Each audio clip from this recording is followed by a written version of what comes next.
Praise the Lord. Ẹ jẹ́ gbàdúrà.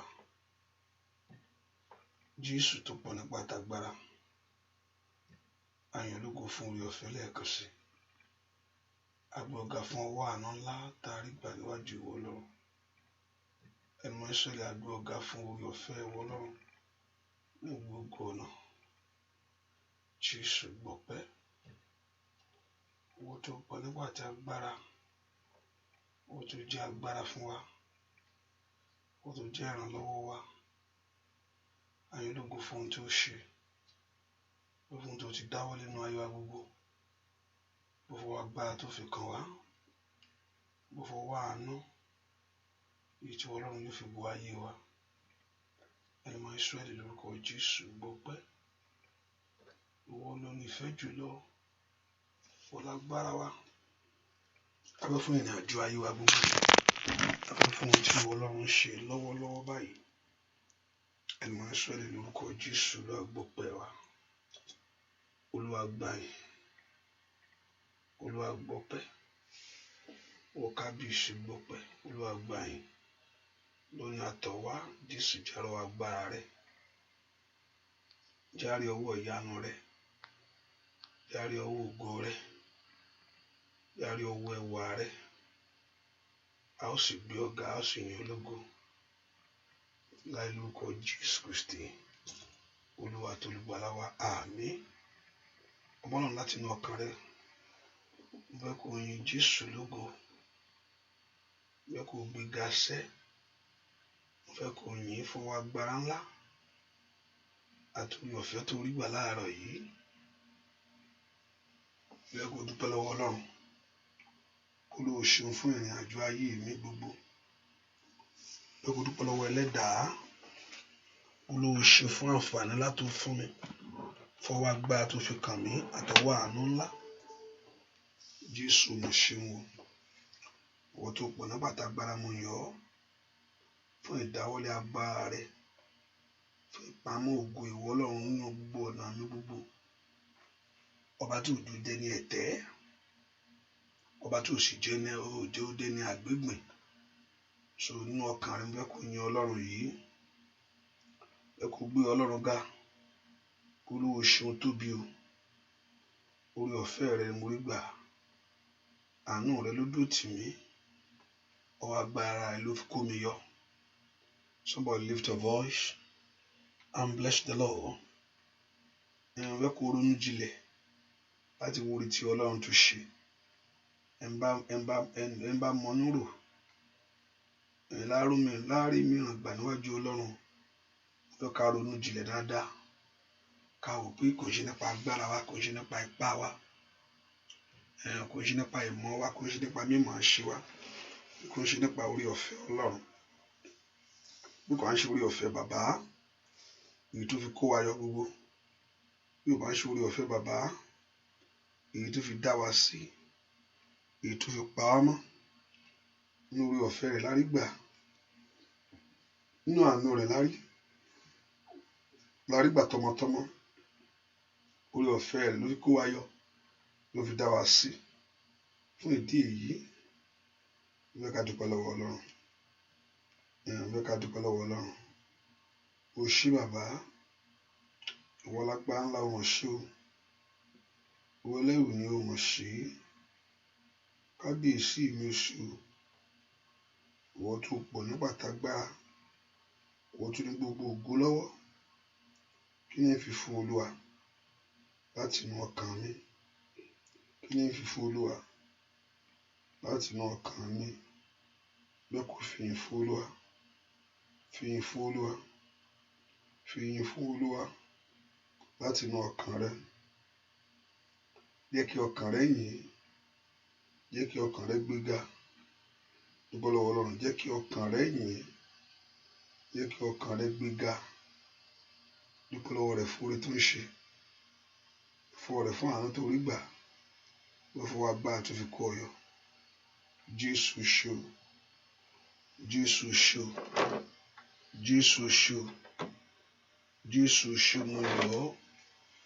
Jésù ṣe mo gbé ọ ga. Mẹ́kò fìyìn fún Jésù láti inú ọkàn rẹ ni. fìyìn fún Jésù láti inú ọkàn rẹ. Mo ní kó fìyìn fún Olúwa ṣeun, Olúwa ṣeun, Olúwa ṣeun, Olúwa ṣeun. Bẹ́ẹ̀ kó gbé Jésù yìí ga, bẹ́ẹ̀ kó yìn fún ìyanu rẹ̀ lórí ayé rẹ̀, fún ìyanu rẹ̀ lórí ayé ọmọ rẹ̀. Màmá, mo fẹ́ kó dúpẹ́ lọ́wọ́ Ọlọ́run yìí.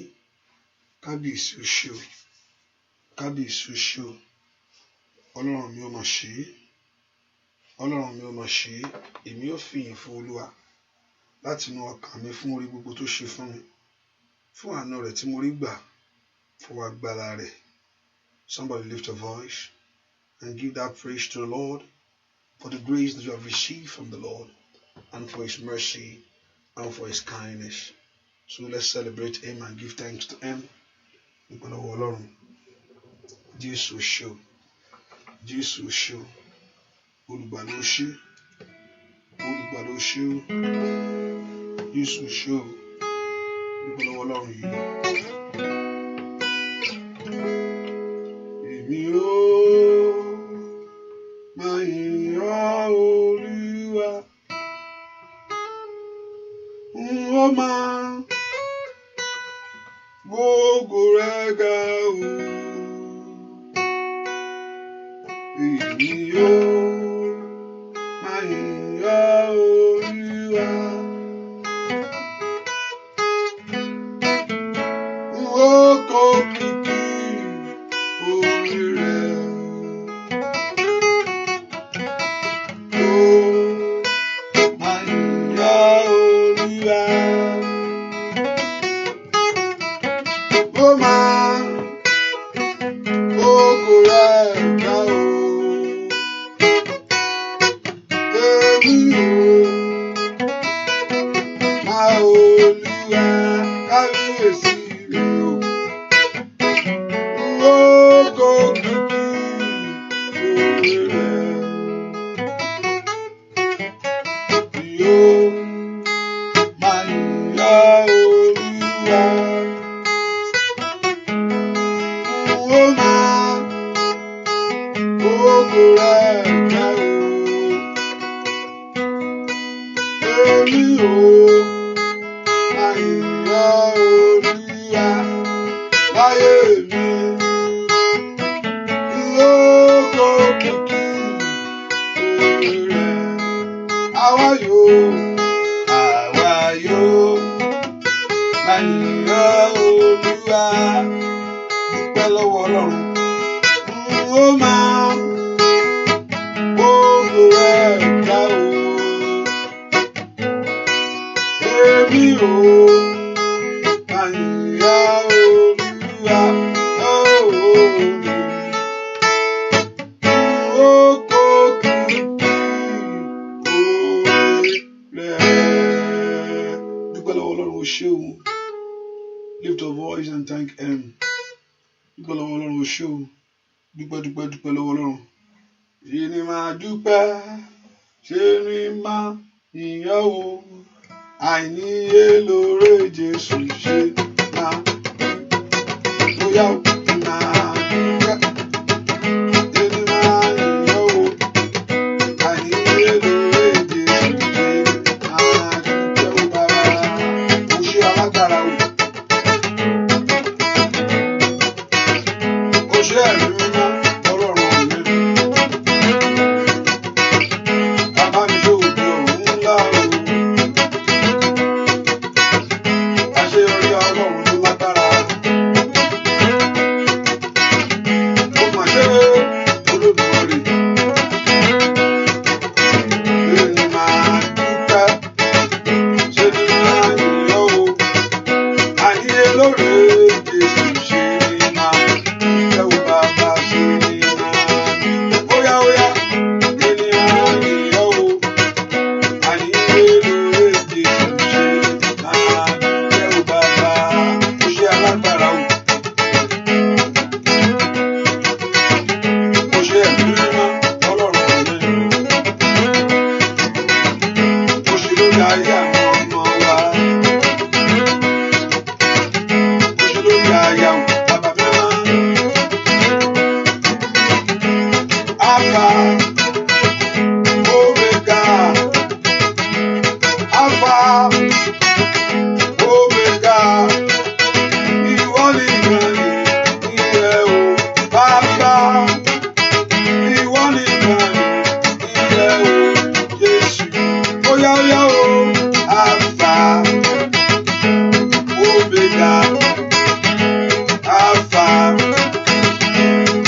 bàbá o. Kò jẹ́ kí ẹnu ẹ̀gàn kó borí ayé rẹ o. Olúwa náà mi sínú mi o. Ó dání ìgbàlà. Ó bọ́ lọ́wọ́ ẹ̀yàn láyé sá.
Dúpẹ́ lọ́wọ́ Ọlọ́run ọba tó ṣàánú fún ọ.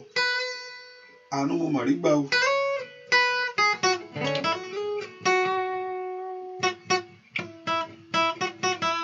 Dúpẹ́ lọ́wọ́ Ọlọ́run ọba tó ṣàánú fún ọ. Jésù o ṣé o. Ọlọ́run mo mọ̀ ṣé o. Tí bá ní kí n sọ rírì orí ìwọ Ọlọ́run, ilẹ̀ aṣú, ilẹ̀ àtúmọ̀. Ilẹ̀ tí mọ́ bá ilẹ̀ àti ẹ̀túṣú ni bẹ́ẹ̀ ni ilẹ̀ àtúmọ̀ bẹ́ẹ̀ ni. Ó ṣé Ọlọ́run ìgbàlà ńlá, ọba tó fi ìfẹ́ rẹ̀ gbà mí. Mo dúpẹ́ o. Ó yọ Jésù mo máa dúpẹ́ o. Mo yọ tẹbí tará, Jésù ló ṣoore fún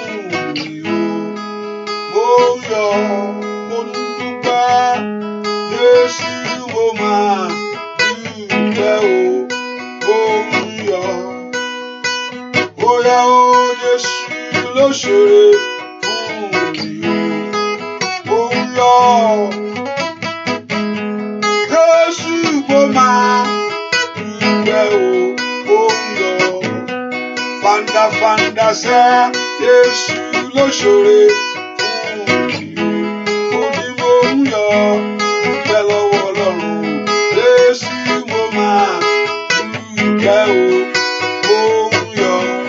Alágbára gíga, Jésù ló ṣoore fún mi. Ó yọ, Jésù mo máa dúpẹ́ o. Ó yọ, Jésù ló ṣoore fún mi o. Dúpẹ́ lọ́wọ́ Ọlọ́run ọba tó ṣoore fún ọ. Dúpẹ́ lọ́wọ́ Ọlọ́run.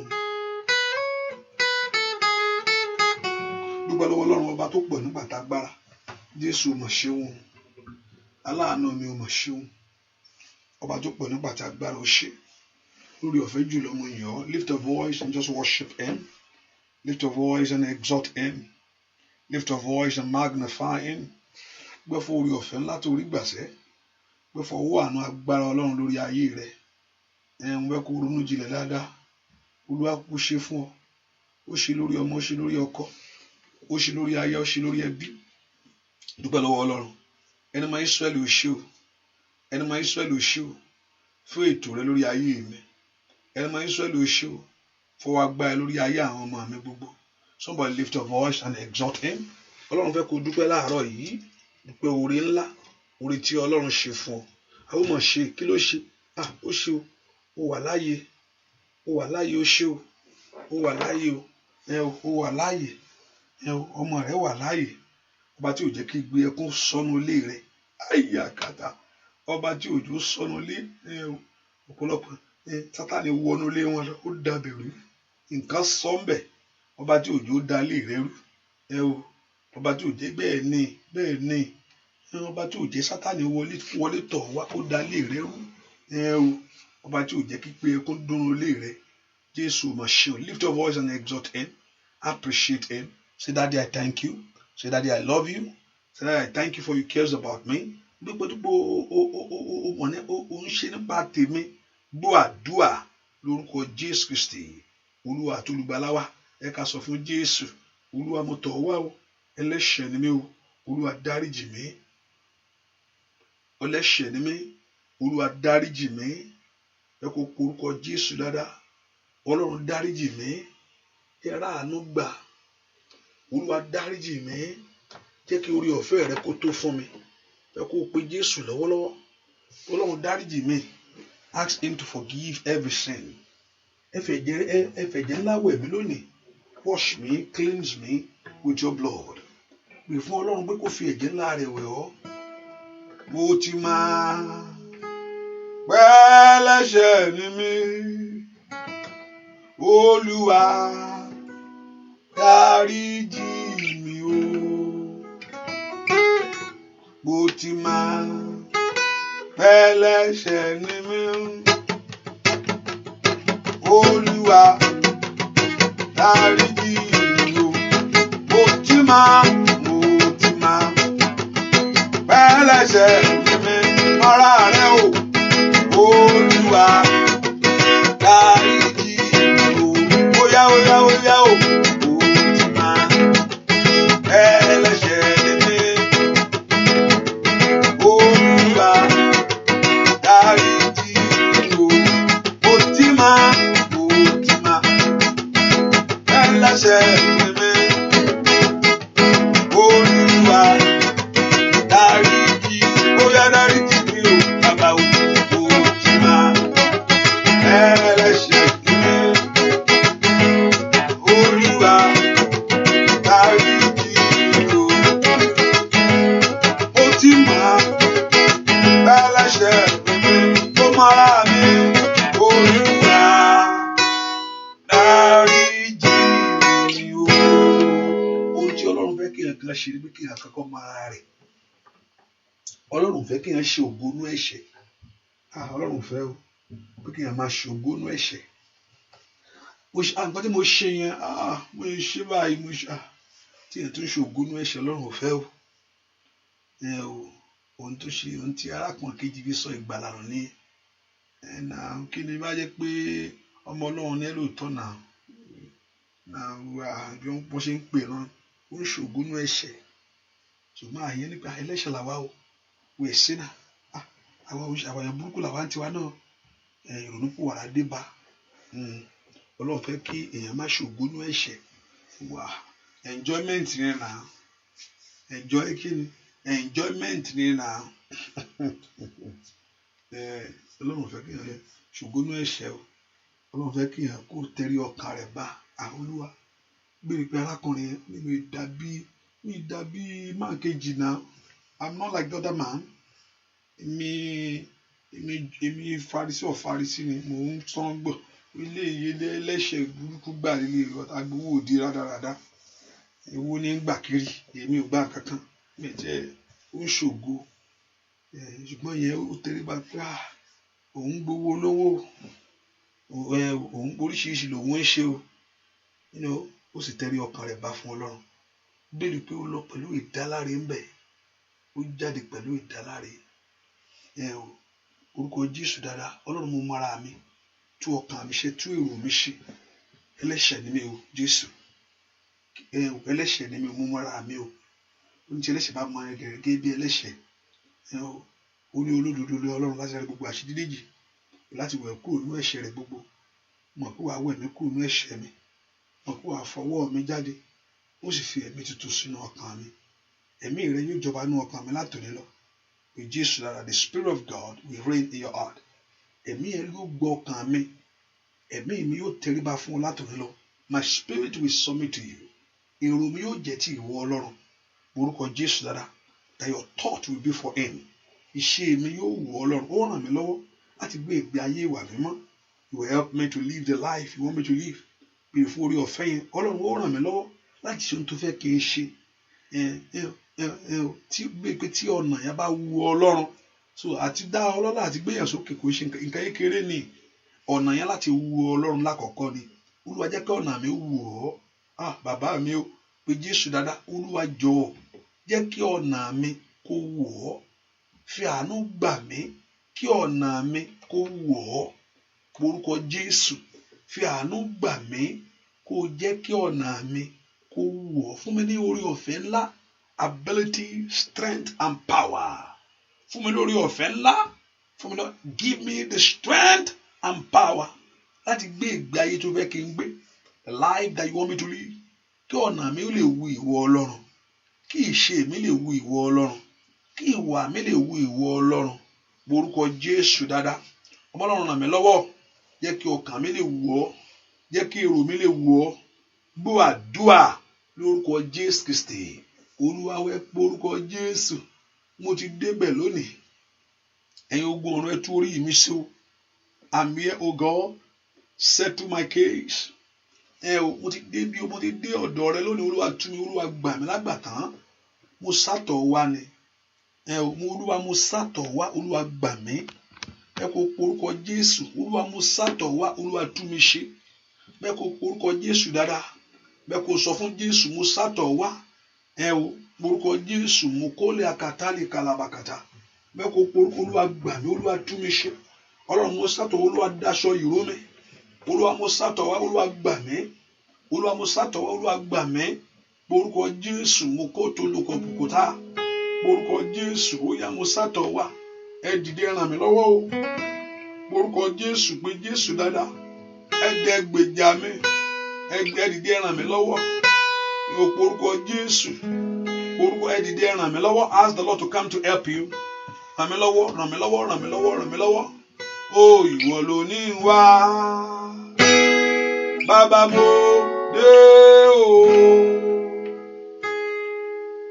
orí mi dọ̀wọ́ rẹ bá mi túṣe ìwọ ló ní wá mo dé alágbára o bàbá mo dé o ayé mi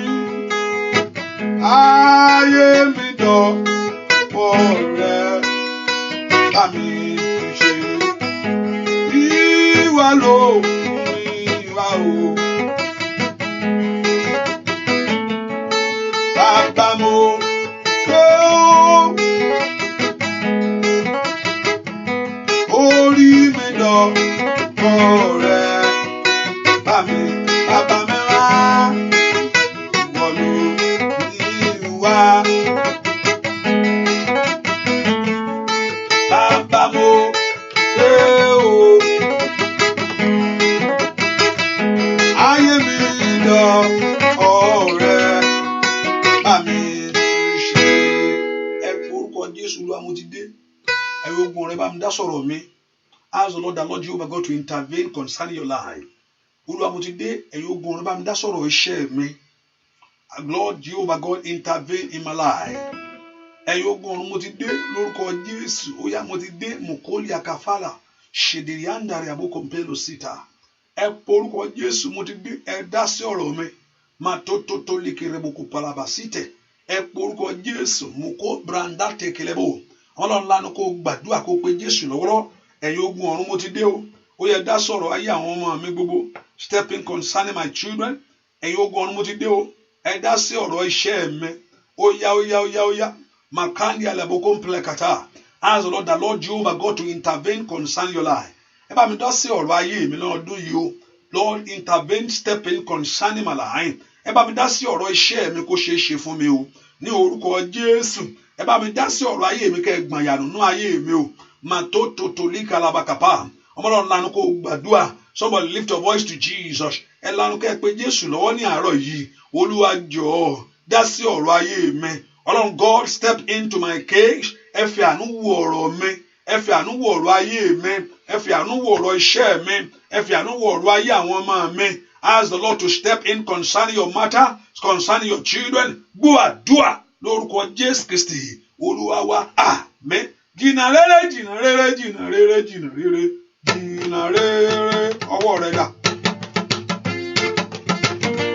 jìnnà rere lórí ọmọ o lórí aya o jìnnà rere oya oya oya oya oya oya oya oya oya jìnnà rere jìnnà rere jìnnà rere jìnnà rere jìnnà rere nínú ọdún yìí lórúkọ Jésù jìnnà rere oya kò jìnnà sí ayé àwọn èèyàn yìí sá jìnnà rere oya sọ bẹ́ẹ̀ lórí ọmọ mi jìnnà rere oya ogun àdúrà tọjọ jìnnà sí wa jìnnà rere ogun àìsàn jìnnà sáyé wa jìnnà rere àkúnbọ o jìnnà sáyé wa jìnnà rere àìsàn gbogbo ọ̀nà jìnnà sáyé wa jìnnà rere àkúnbọ àṣetì ẹ̀gàn lórúkọ Jésù jìnnà rere ogun ayé jìnnà sáyé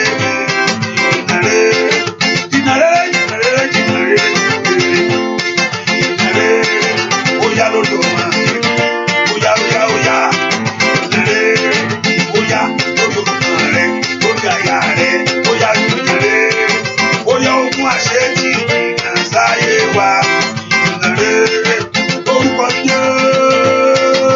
jìnnà rere orí lórúkọ Jésù Násárẹ́tì jìnnà rere ọmọ Ọlọ́run ọ̀gá ògo jìnnà rere jìnnà rere jìnnà rere jìnnà rere jìnnà rere àdáyàtà jìnnà rere oya nù ọdún yìí jìnnà rere ogun àṣetì jìnnà rere ogun àìní jìnnà rere ogun gbèsè jìnnà rere failure disappointment jìnnà rere backwardness jìnnà rere sickness jìnnà rere oya oya oya oya jìnnà rere nínú ọdún yìí jìnnà rere ó dẹ kó jìnnà sẹ jìnnà rere ó dẹ kó gbàgbé kò ráyè nínú ayé rẹ o jìnnà rere oya oya oya jìnnà rere nínú ayé mi o jìnnà rere nínú ayé rẹ o jìnnà rere nínú ayé ọmọ rẹ ayi ma sí dáadáa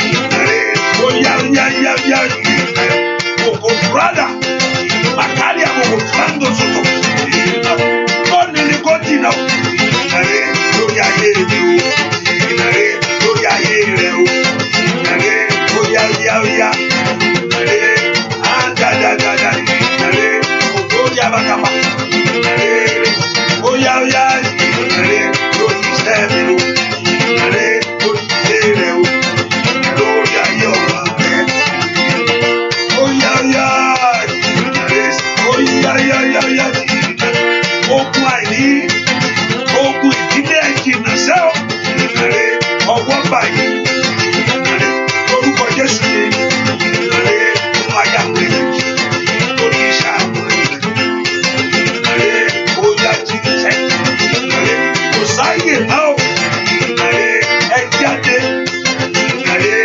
oyè ẹ̀rìn lọ jìnnà rere lórúkọ Jésù gbogbo ẹ̀mí kẹ́lù gbogbo agbára kágbá gbogbo ètekéte gbogbo àbákábá ìmọ̀kìmọ̀ oya oya oya o jìnnà rere oya yà wọlé jìnnà rere lórí iṣẹ́ wọn o jìnnà rere jìnnà rere oya oya jìnnà rere lórúkọ Jésù jìnnà rere lórúkọ Jésù jìnnà rere ẹ orúkọ Jésù kó jìnnà sí ayé mi látòní lọ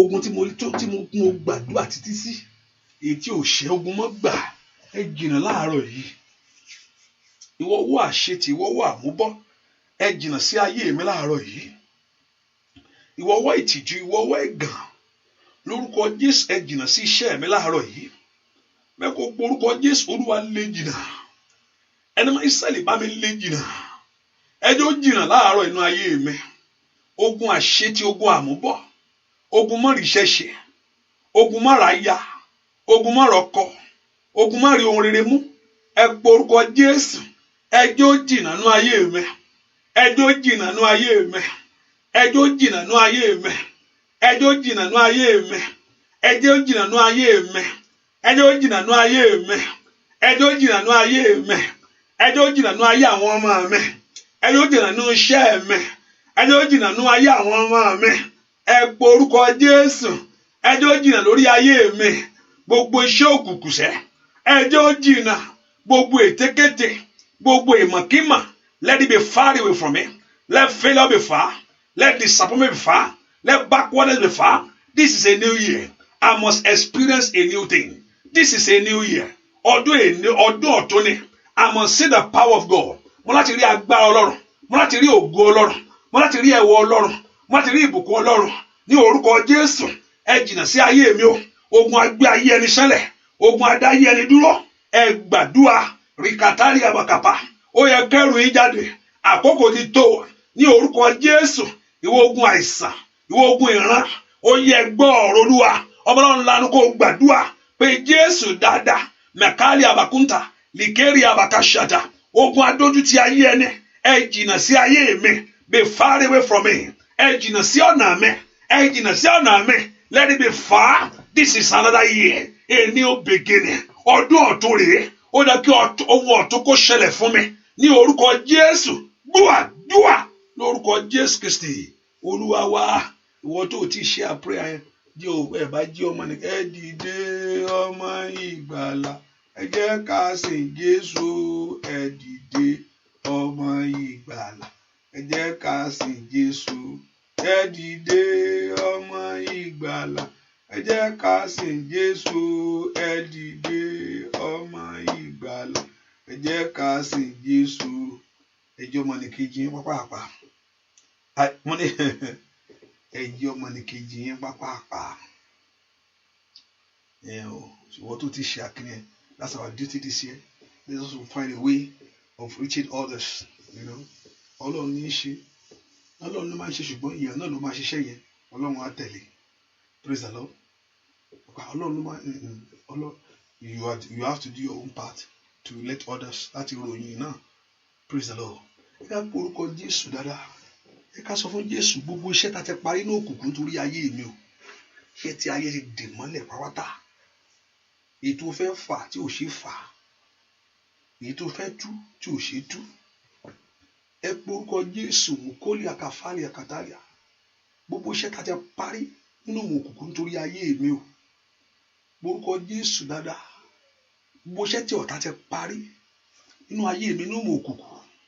Every finished work of darkness, every finished work of the evil ones, gbogbo iṣẹ́ tí ọ̀tá ti parí nínú àjò ayé mi, èyí tó ti parí lórí ọmọ, èyí tó ti parí lórí ẹbí, gbogbo iṣẹ́ gbogbo ìṣe parí òkùnkùn, every finished work of the devil, ohun tí ọ̀tá ti parí, ohun tí ọ̀tá ti ṣe tán, ohun tí ọ̀tá ti parí lórí ayé mi lónìí, ẹni mọ Ísírẹ́lì ó yá bà iṣẹ́ yẹn jẹ́. Ẹ porúkọ Jésù. Ohun tí a ti parí nínú ìmọ̀ òkùnkùn, ohun tí a ti ṣetán nínú ìmọ̀ òkùnkùn, ohun tí a ti dè nínú ìmọ̀ òkùnkùn lórí ayé mi, ohun tí ọ̀tá ti sọ tó mi nínú ìmọ̀ òkùnkùn, everything that the enemy have complete, everything that the enemy have finished in my life in the kingdom of darkness, nínú ìmọ̀ òkùnkùn, mokoli agabasada, poro sheke telebokambelia. Ẹ porúkọ Jésù. Ohun tí ọ̀tá ti yanjú nínú ìmọ̀ òkùnkùn nítorí ayé mi o, ẹ̀yin ogun ọ̀run o, ní orúkọ Jésù. Ó yẹ bà iṣẹ́ náà jẹ́. Destroy that work today. Ẹ bá yíṣẹ́ náà dànù. Ẹ porúkọ Jésù. Gbogbo tí ọ̀tá ti parí o nínú ìmọ̀ òkùnkùn nítorí mi, ọmọ náà lanu kó pe Jésù. Olúwa bà iṣẹ́ náà jẹ́. Ẹni máa ń ṣẹlẹ̀ bá ń sọ iṣẹ́ náà dòfo lónìí. Ẹ porúkọ Jésù, ọmọ náà lanu kó gbàdúrà. Ẹ yíṣẹ́ náà dànù. Gbogbo tá ti parí nínú ìmọ̀ òkùnkùn nítorí mi lónìí. Ohun tí a ti parí nínú ìmọ̀ òkùnkùn nítorí ayé ọmọ mi. Ohun tí ọ̀tá ti parí nínú ìmọ̀ òkùnkùn lórí iṣẹ́ mi. Ẹ porúkọ Jésù. Mokoli akatalia mesundo korosata. Ẹ porúkọ Jésù dáadáa. Ó yá. Gbogbo tá parí nínú ìmọ̀ òkùnkùn ní orúkọ Jésù. Gbogbo tá ti dè nínú ìmọ̀ òkùnkùn nítorí ayé mi tó fẹ́ tú tí ò ṣe tú. Ẹ̀yin ogun ọ̀run ẹ bá mi tú ní orúkọ Jésù. Ohun tí mo fẹ́ tú ní orúkọ Jésù tí ò ṣe tú nínú ayé tá ti parí nínú ìmọ̀ òkùnkùn. Olúwa bá mi tú. Ìwọ tó lágbára, ìwọ tó lágbára, ìwọ tó lágbára, ìwọ tó lágbára, ìwọ tó lágbára. Ohun tí mo fẹ́ tú nínú ìmọ̀ òkùnkùn tí ò ṣe é tú, ẹ̀yin ogun ọ̀run ẹ bá ń tú ní orúkọ Jésù. Olúwa tú lónìí, Olúwa túnú agbára ní orúkọ Jésù. Ohun tí mo fà títí tí ò ṣe é fà, ohun tá a ti dè mọ́lẹ̀ nínú òkùnkùn ní orúkọ Jésù, Olúwa fà á yí kàtàlẹ̀ àbò. Ọ̀yá gbàdúrà ní orúkọ Jésù. Ohun tó gbé lágbètì lìkálì àkàtà, ohun tó wúwo jù ọ́ lọ, ó yá ẹ pé orúkọ Jésù. Ohun tó wúwo jù ọ́ lọ, gbọ́ àdúrà lórúkọ Jésù Kristi Olúwa wa. Ẹ má bínú ẹ̀yin tẹ́ bá ń listen to the prayer Àkókò Ayọ̀mí radio. I think we have technical issue on that line, so I will put it on. So by God's grace, I think that thing will be fixed tomorrow. If you have been listening to Àkókò Ayọ̀mí radio, which I still encourage everyone to have it and showers of blessing. So we still have technical issue on it. By God's grace, I think we're going to fix it. We're going to fix it today by God's grace. I think it's going to be fixed today. So you can still go there. And then I say anytime live, anytime you see me here, it's on also. Anytime you see me, it's also on. So when you can listen to whether English, Yoruba, you just listen to anytime you see me live, except even if I'm not in the studio too. Even if I'm not in the studio. Yeah, it's okay. Yeah, anytime I'm live, and I will let you. Yeah, I'm. Anytime you see me here, I'm live with it. Go there. Yes, I said yeah. Ben, okay. Hallelujah. The Lord Jehovah God. And how many of you see what I posted? I don't really post many things, but I posted one thing for us to see how things operate in the kingdom. Why I posted that very thing? You didn't move a post. I listened to a testimony and also so similar how devil works. I also listened to, I think somebody, so I was looking at the testimony, and they see the testimony of that man that also in witchcraft. And I listened to another person also, and also they are working the same thing. And different country, different language, but they are operating in this. The other ones the spirit of death. So that's why I posted that thing, just for you to listen to that. Sometimes things will not work until you go to God. And Satan, some works have been finished. Hallelujah. It's just a manifestation. Okay, just a clean up. And you want to bag him already. It's just a clean up to make everything look good. Hallelujah. To make everything, thank you. To make everything look good. So, as I say this, I always say that the spiritual world bigger than what you see. There's an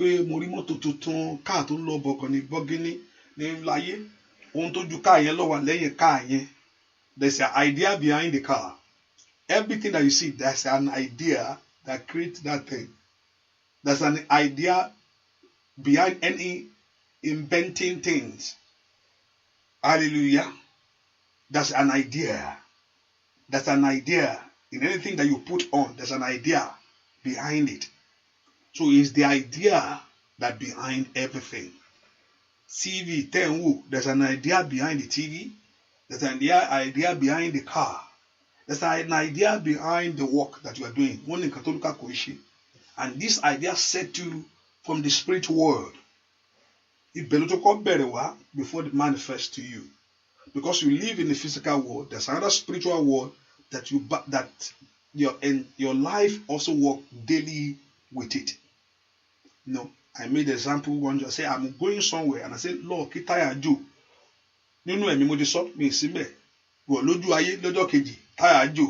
So we will see this incident in I said word, and in the morning ushele. Physically. So certain things has been settled in our life also in the kingdom of darkness. Already. Now the manifestation is carrying out every day.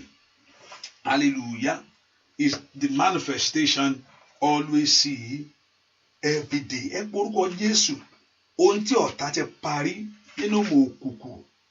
Olúwa bàjẹ́ lónìí. Whatever that have been complete, whatever thing that have been finished in the kingdom of darkness. Nítorí mi lónìí, Ọlọ́run ṣàtúnṣe rẹ̀. Lord, renew, repaired. Ẹ porúkọ Jésù. Ohun tí a ti parí ní òmù òkùnkùn.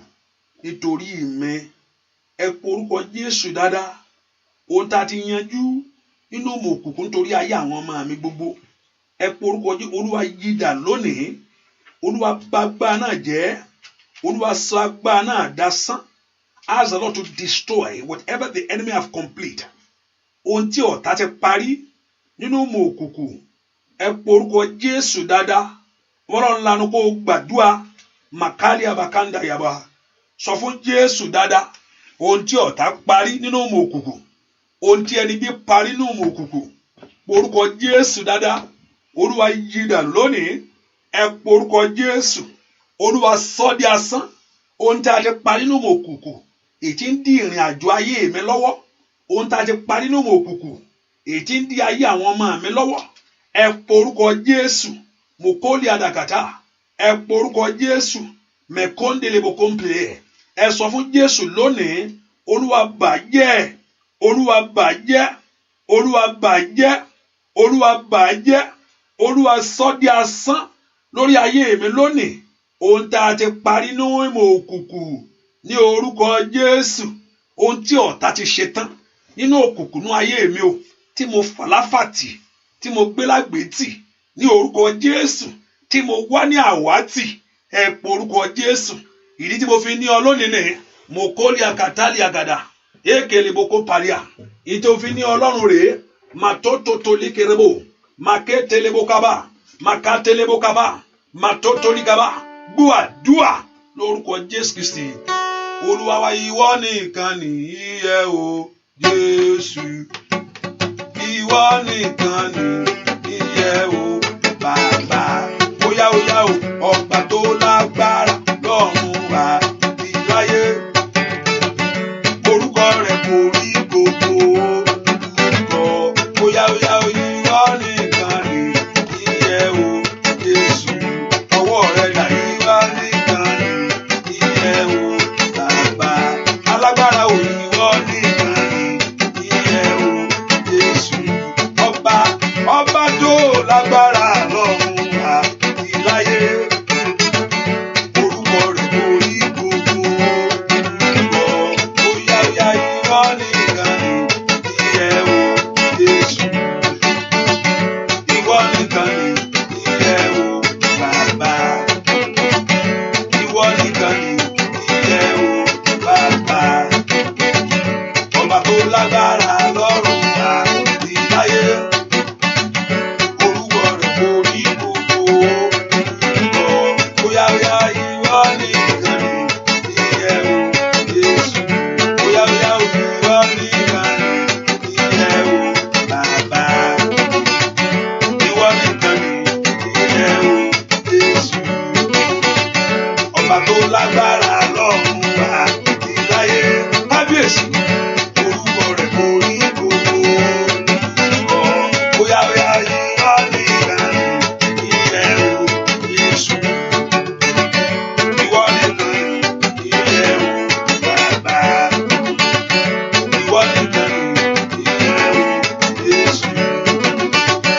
Ọba tó lágbára lọ́run àti láyé. Orúkọ rẹ̀ kò rí gbogbo orúkọ. Óyá ìwọ nìkan nìyẹ o Jésù. Óyá ìwọ nìkan nìyẹ o Bàbá. Ìwọ nìkan nìyẹ o Jésù. Ọba tó lágbára lọ́run àti láyé. Orúkọ rẹ̀ kò rí gbogbo orúkọ. Ìwọ nìkan nìyẹ o Jésù. Ẹ porúkọ Jésù. Jésù ṣe bí alágbánú ayé mi lónìí. Gbogbo ogun ẹ̀yìn àti gbogbo ogun àyíká. Gbogbo iṣẹ́ tí ọ̀tá ti parí nítorí tèmi. Ẹ̀mí mọ́ Olúwa bá ń bàjẹ́. Destroy the works of the devil tí ń dènà rí ayé àwọn ọmọ mi gbogbo. Olúwa bà gbogbo iṣẹ́ ọ̀tá jẹ́. Lóko mọ̀ pé lóòtítọ́ ohun tó ń ṣẹlẹ̀ ló ń ṣẹlẹ̀ ní ayé ẹni. Ohun tó sì ń rí lòun rí. Ìwọ èèyàn ló mọ ohun tó ń ṣe o. Ogun ju ogun lọ, ìjà ju ìjà lọ. Ṣùgbọ́n agbára kan ju agbára lọ, tí ṣe agbára Jésù. Ogun ju ogun lọ o. Ohun tí ẹlòmíín fèsì ó yàtọ̀ síra wọn. Ìdílé mi ohun tó ń jà yàtọ̀ síra wọn. Èmi máa gbọ́ tẹlòmíì, ìmọ̀gá àgbà ilé ìmọ̀ tó ń ṣe díẹ̀díẹ̀, ilé ìtú yàtọ̀. Bẹ́ẹ̀ ogun ju ogun lọ o. Ìjà ju ìjà lọ.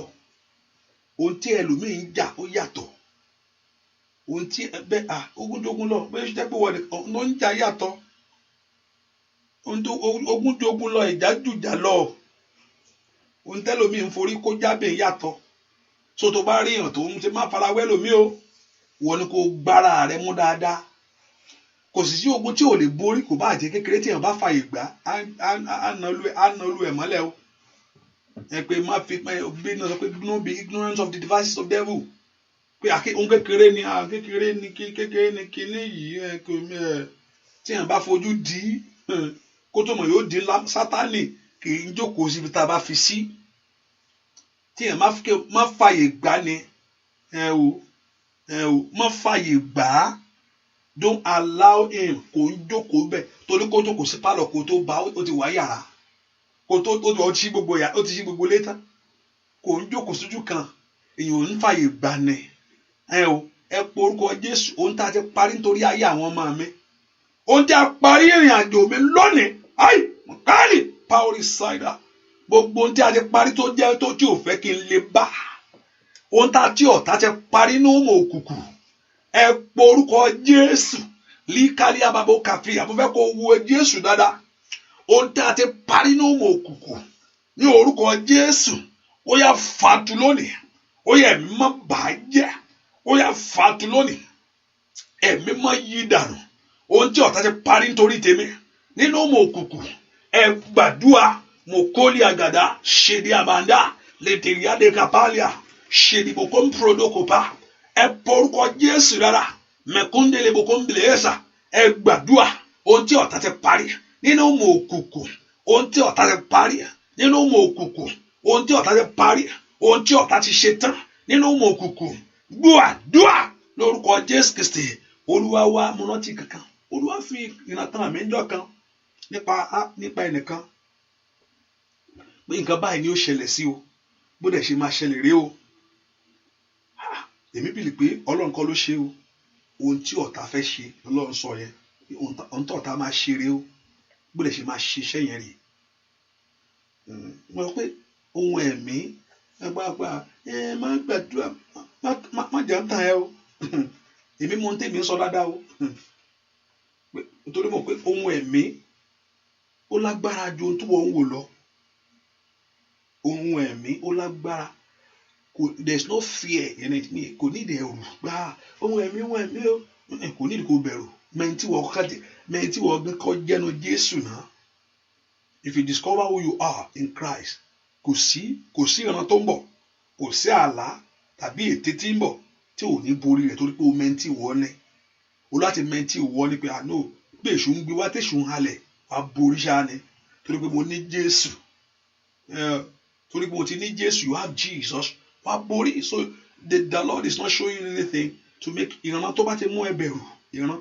Any prophecy that in your heart it turn your life to be in fear and there's no solution is not from God. Ìran tó bá ti ń jẹ́ kó máa gbọ̀n ìran ẹ̀rù wá ń bà ìran tó bá ti mú ẹ̀rù wá ohun tí Ọlọ́run máa kọ́ sọ fún yín, fear not. So they want you to know, even though God is telling you what is going to happen, also is telling you, fear not, I'm in charge of it. And many of you see God above. So Ọlọ́run wá fi ìran ẹni àmì pé nǹkan báyìí ń bọ̀ fún ẹni bó dẹ̀ ṣe máa ṣẹlẹ̀ rèé. Èmi gbàgbọ́ pé ìmọ̀ òkùnkùn náà ti parí kíní yẹn pé arákùnrin bó ṣe máa lọ rèé o, nǹkan tó máa ṣẹlẹ̀ rèé bó ṣe máa ṣe rèé o. So orú èmi náà lójú pé báwo ṣá fẹ́ ṣe ayé fóònù tí ì sí pé kéèyàn sáré pé yàn hello hello kò sí fóònù wọ́n á mú lẹ́tà kíákíá pé ẹjọ́ o iná báyìí o ṣùgbọ́n kò bá bẹ́ẹ̀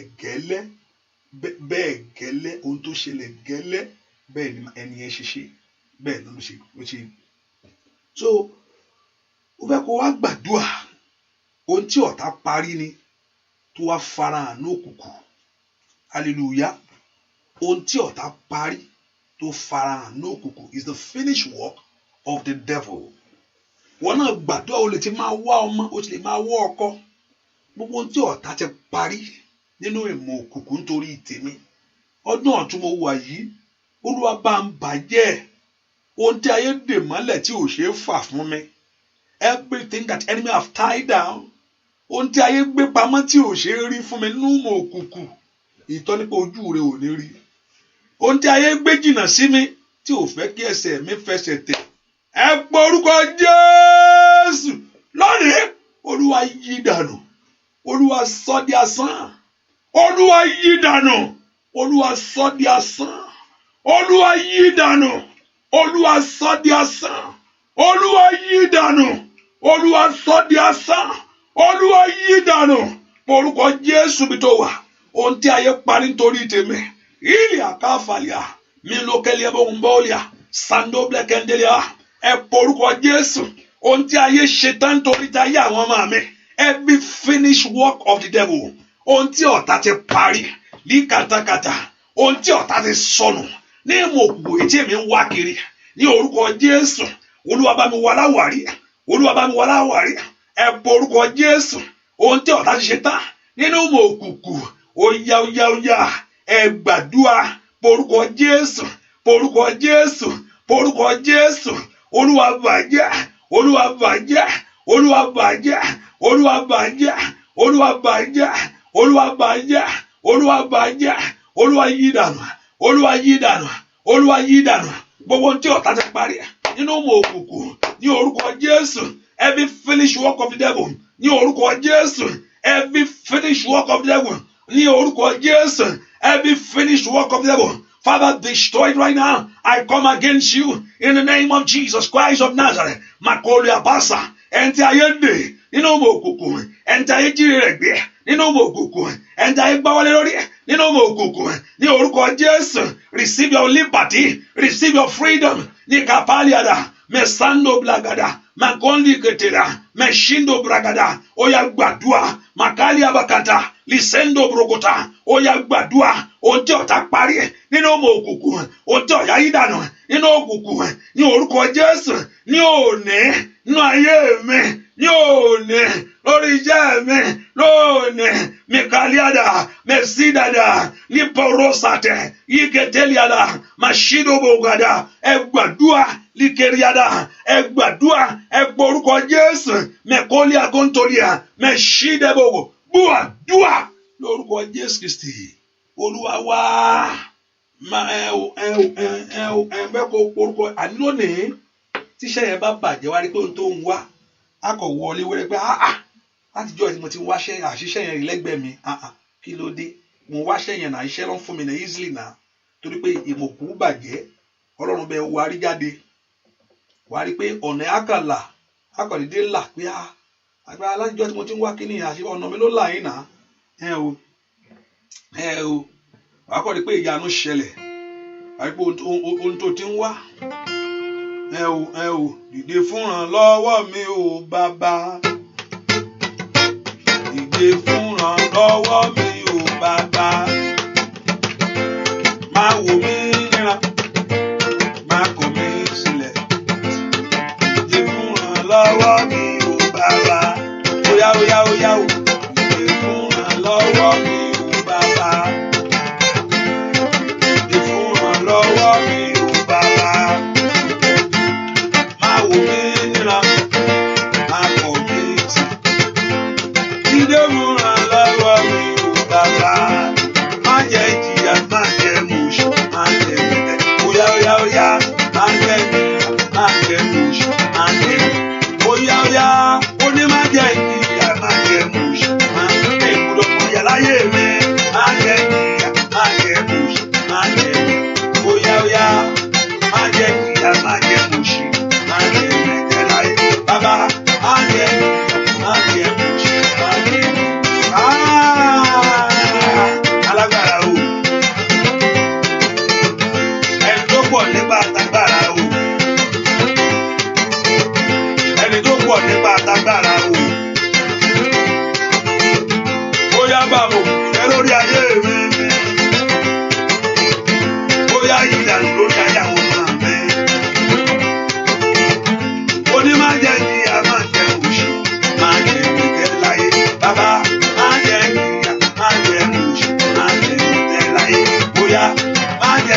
Jésù Olúwa dáwọ́ ogun dúró. Olúwa jẹ́ kí ìjà yẹn kò lórí ayé mi. Mo ní àti rí iṣẹ́ yẹn kékeré ní iṣẹ́ yẹn ò ń ṣe problem náà. Iṣẹ́ ò ń ṣe problem fẹ́ kó mọ yẹn. Ìwé ìgbélú yẹn is not a problem ṣá. Ìwé ti tán ni. Ìwé ò tán náà. Ṣọ́kọ àbà wọn kí wọ́n ti ń ṣe wọ́n pọ́ ń tọ̀ ni. Aya náà nǹkan níbo. Mo dẹ̀ ń wá kan láti jọ yìí. Ayé ló ń di mọ́ ọ lọ́wọ́ tí òjò rí. Wọ́n wà lẹ́gbẹ̀ẹ́ rẹ gan ọ̀tí ẹ̀ mọ̀. Wọ́n ti ẹ̀ rí ọ. Àǹtí kí ni ń jẹ́ bẹ́ẹ̀? Bùrọ̀dá gan ọ̀ rí ọ. Bẹ́ẹ̀ ni gbogbo nǹkan yẹn ò lè mọ́ṣẹ́ mọ́tò ní mọ́tò kí ló ti ṣe mọ́tò. Èèyàn ò lè ná. Gbogbo agbára tí ò fẹ́ kí n ríre mú. Gbogbo agbára tí ò fẹ́ kí n ríre gbà. Gbogbo ogun tí pẹ́ńpẹ́ kó fẹ́ kó bá gbógun náà wí. Kó wá béèrè fún ẹ̀tọ́ rẹ ni. Gbogbo agbára tí ò fẹ́ kí n ní àṣeyọrí lórí orin tí bá dáwọ́lé. Gbogbo agbára tí ò fẹ́ kó rọrùn. Ajayé ẹni lógun agbé ayé ẹni dè. Agbé ayé ẹni ṣẹlẹ̀. Èyí tí fi ń ṣọ́ ayé mi o. Gbogbo tí ọ̀tá ti parí ní òmò òkùnkùn. Makali agadoto brandataya. Malikerebo. There's one scripture I'm trying to remind to have that scripture. He said the devices in the night they will make their devices, in the morning they will manifest it. I'm trying to look at that chapter. I'm going to get it. I'll let you know. Pé ní òru wọ́n á gbìmọ̀ ẹ̀ lóru tó bá di àárọ̀ wọ́n á manifest ẹ̀ láàárọ̀. Wọ́n á parí ẹ̀ lóru, wọ́n á parí iṣẹ́ wọn lóru tó bá di àárọ̀ wọ́n á wá ṣiṣẹ́ yẹn, wọ́n á carry out. Wọ́n á gbìmọ̀ ẹ̀ lóru tó bá di àárọ̀ wọ́n á rí iṣẹ́ náà ti parí already. Lónìí lórúkọ Jésù gbogbo iṣẹ́ tí ọ̀tá ti parí lórí ayé mi o. Kólúwa kó yí dànù. Kólúwa kó yí dànù. Kólúwa kó yí dànù. Ẹ porúkọ Jésù. Ọlọ́run pa àwọn òkùnkùn jẹ́. Ẹ̀jẹ̀ Jésù gbá gbogbo wọn lọ. Olúwa sàn mọ́ òkùnkùn dásán. Ẹ̀jẹ̀ Jésù gbá gbogbo wọn lọ. Ẹ̀jẹ̀ Jésù gbá gbogbo wọn lọ. Gbogbo ìmọ̀ òkùnkùn lórí ọ̀rọ̀ mi lónìí. Gbogbo ìmọ̀ òkùnkùn lórí ayé àwọn ọmọ mi lónìí. Gbogbo ìmọ̀ òkùnkùn lórí iṣẹ́ mi lónìí. Gbogbo agbára tí ò fẹ́ kí ọwọ́ jọ. Gbogbo agbára tí ò fẹ́ kí n gbórí òkè. Gbogbo agbára tí ò fẹ́ kí n náwó jáde fún rere. Gbogbo agbára tí ò fẹ́ kí n rí oore mú. Gbogbo agbára tí ò fẹ́ kí n rí oore gbà. Olúwa bà máa jẹ́. Olúwa sọ máa dòfo. Olúwa bà gbogbo ìṣe òkùnkùn jẹ́ lórí ọ̀rọ̀ mi. Ohun tí ayé ti dáwọ́lé. Ohun tí ayé ti gbẹ́sẹ̀ lé. Ohun tí ayé ti yí dànù. Ohun tí ayé ti bàjẹ́. Ẹ má túṣe fún mi. Ẹ lànà àbáyọ mi. Ẹ gbé orin rere lọ́wọ́. Ẹ jẹ́ kí n rí ṣe. Ẹ jẹ́ kí n rí gbà. Ẹ jẹ́ kí n tẹ̀síwájú. Nínú ọdún yẹn fòrè dán mi wò. Ẹ fòrè fà mí sókè. Ẹ porúkọ Jésù. Kí Ọlọ́run kó fi orin ńlá kó fi fà ọ́ sókè. Kí Ọlọ́run kó fi orin ńlá kó fi gbórí rẹ sókè. Kí Ọlọ́run kó fi orin ńlá kó fi gbé ayé ọmọ rẹ sókè. The Lord Jehovah God to lift you up with the great things in life in the name of Jesus. Ẹ gbàdúrà. Somebody open your heart to God. Mekaliobo shikayaba. Limprendo toko blega. Meshitelebo. Ẹ porúkọ Jésù. Ó dá kí ìrànlọ́wọ́ kó dé fún ọ. Ó dá kí ayé rẹ kó ráàánú lágbà. Ó dá kí ìmọ́lẹ̀ ayé rẹ kó tàn fún rere. Ẹ porúkọ Jésù. Ìmọ́lẹ̀ ayé mi tàn fún rere. Ìmọ́lẹ̀ ayé mi tàn fún rere. Òkùnkùn kúrò nínú ayé mi. Òkùnkùn kúrò nínú ayé àwọn ọmọ mi. Òkùnkùn kúrò nínú iṣẹ́ mi. Òkùnkùn kúrò nínú ilé mi. Porúkọ Jésù, let darkness disappear from you. Let failure disappear from you. In the name of Jesus. Oore dẹ kó wá bá o. Oore dẹ kó wá bá o. Ohun ọ̀tun kó dẹ kó wá bá o. Ohun ògo dẹ kó wá bá o. Ohun àṣeyọrí dẹ kó wá bá o. Óyá. Ẹ tàn mọ́lẹ̀ ńlá sínú ayé mi lónìí. Ẹ jẹ́ kí gbogbo iṣẹ́ òkùnkùn ó bàjẹ́.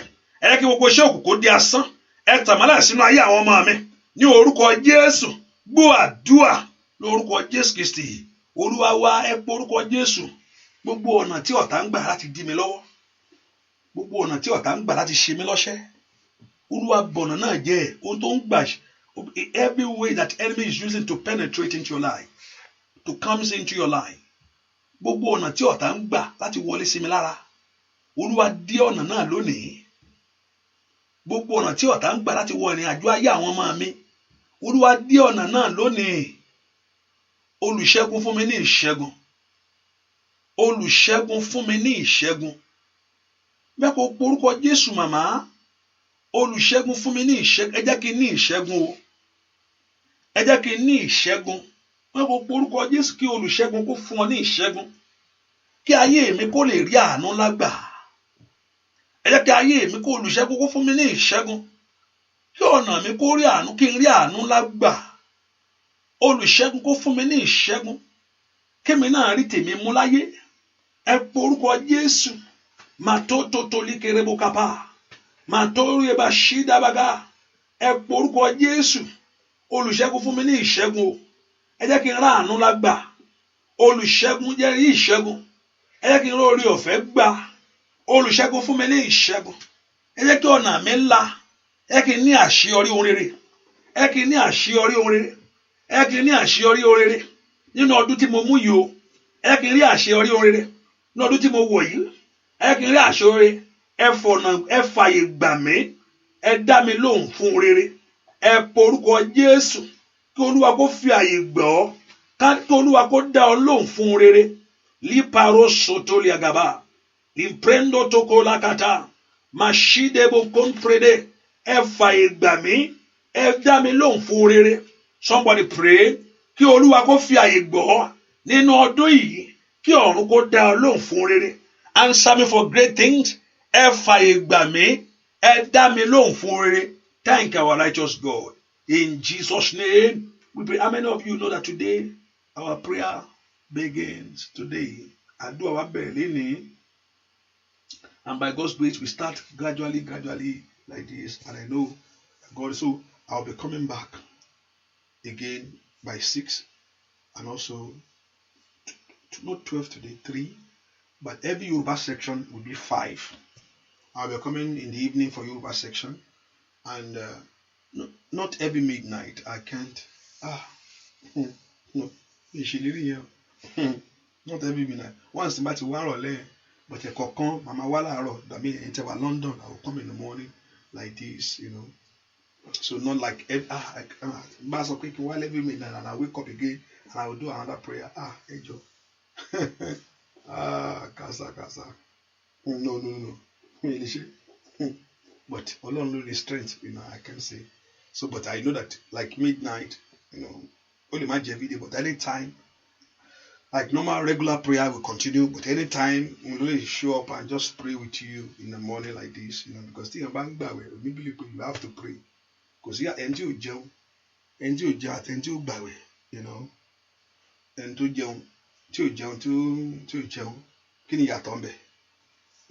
gbà tó bá ń gbà wá rí pé ìgbà ẹni ibi á máa pa ẹ́ gan o lè jí láàárọ̀ kó má jẹ anything kó má sáré kiri kó má fò kiri wọ́n á sí ọkàn ẹ bá tí sátánì bá rí pé ọkàn ẹ fẹ́ gbọgbẹ́ fún Ọlọ́run ni ó ń pòǹgbẹ́ fún Ọlọ́run ni á gbé ibi yẹn dé wàá máa ronú ẹ̀ bàtàmàlà ó yẹ pé kí n gbèlú bẹ́ẹ̀ ni kò só mọ̀ pé òun wá Ọlọ́run ni tó wọ́ Ọlọ́run tó kí àtòkọ̀ jí láàárọ̀ tó fò jáde tó ń sá káàkiri àmì àti ìjẹun látàárọ̀ báyìí ní tí ìjẹun ọkàn ó wà pé ọkàn ẹ ò ní ṣùgbọ́n tí ọkàn bá ti pé ọkàn ẹ pèsè Ọlọ́run ọkàn ọmọ yìí fẹ́ lọ sọ́dọ̀ Ọlọ́run o ọkàn ẹni fẹ́ lọ sọ́dọ̀ Ọlọ́run o bẹ́ẹ̀ la máa gbé oúnjẹ oríṣi ẹni a máa dín ata lẹ́gbẹ̀ẹ́ àbí a máa foríṣiríṣi orí pé òun gbà ó miss out praise the Lord àìṣe ìṣúná gbogbo ṣe ìṣù lórí ayé rẹ yóò bá ẹ pé orúkọ Jésù ẹ sọ fún Ọlọ́run ẹ ṣe mí lórí lánàá ọdún yìí o Olúwa ẹ ṣe mí lórí lánàá ọdún ẹ jẹ́ kí n múre jáde ní ọdún yìí o ẹ jẹ́ kí ọwọ́ mi tẹ orí ní ọdún yìí o ẹ jẹ́ kí n rí ìyanu ní ọdún yìí o ẹ jẹ́ kó dára fún mi ní ọdún yìí o ẹ pé orúkọ Jésù ẹ jẹ́ kí n ṣe é ní ọdún yìí o ẹ jẹ́ kí àyè gbà mí ní ọdún ẹ fàyè gbà mí ní ọdún yìí ẹ yóò gún ọ̀run ẹ fàyè gbà mí ní ọdún yìí ẹ ṣílẹ̀kùn àbáyọ mi makali abasaida mukori abasintiri bukotali agada ripatolo brando sheketelebo makatalika rabataka lebo shetelebo mato predotoko blagadagade ẹ porúkọ Jésù ẹ ṣílẹ̀kùn rẹ̀ mi lọ́dún yìí o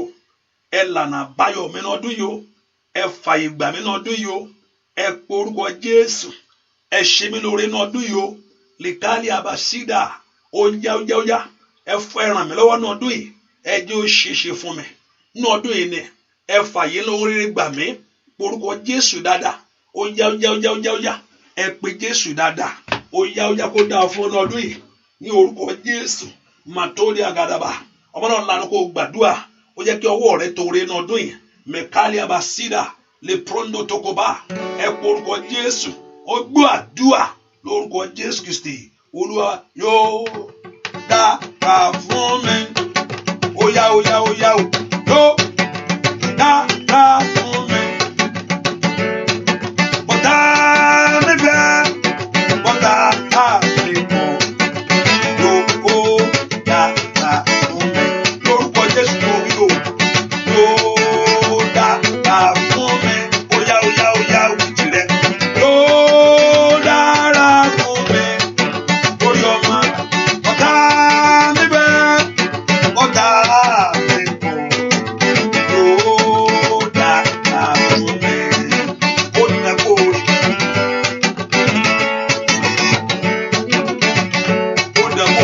Láyé ó dàbí ọ̀nà rẹ̀ là á dàgbà sí tètè ó dàgbà fún eré ní ọlọ́wọ́ nínú ọdún ìgbésẹ̀ ó dàbí ìyanu ló ṣẹlẹ̀ sí alágbára ńlá o Olódùmarè bàbá mi. Ayé àwọn ìlú oríire fúláyé dé gbogbo tó ń wá Olúwa fún wọn sẹ́ fún wọn lẹ́nu ọ̀rọ̀ òun láyé yóò dáa fún mi nananana yóò dáa fún mi o bàbá bọ́dá mi fẹ́ bọ́dá mi kọ́. Láyé o, ó yá o, ó dáa fún mi, àmáwí tìrẹ o, ó dára fún mi, bàbá bọ́dá mi fẹ́, bọ́dá mi kọ́, ó yá yóò dáa fún mi, ó yá sọ bẹ́ẹ̀, bọ́dá mi fẹ́, bọ́dá mi kọ́, bàbá. Ṣe rere o, ó yá, ọ̀tá mi fẹ́, ọ̀tá mi kò, ó yá yóò dáa fún mi, ọ̀tá gbára, ọ̀tá mi fẹ́, ọ̀tá mi kò, yóò yá, ọtí gbàgbọ́, ó yá o, ọ̀tá mi fẹ́, ọ̀tá mi kò.